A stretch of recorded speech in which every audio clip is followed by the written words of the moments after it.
大同與小康。禮記。大道之行也，天下為公。選賢舉能，廣信修睦。故人不獨親其親，不獨子其子，使老有所終，壯有所用，幼有所長。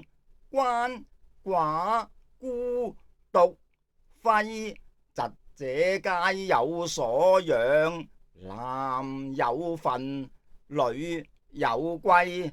科烏其棄於地也，不必藏於己；力烏其不出於身也，不必為己。是故謀弊而不興，盜竊亂賊而不作，故愛護而不弊，是謂大同。今大道既隱，天下為家，各親其親，各子其子，貨力為己。大人世及以為禮，成國龜茲以為固，禮儀以為紀。以正君臣，以督父子，以睦兄弟，以和夫婦，以設制度，以立田里，以言用字，以公為己。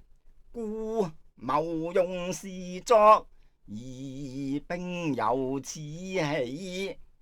禹、湯、文、武、成王、周公，由此其選也。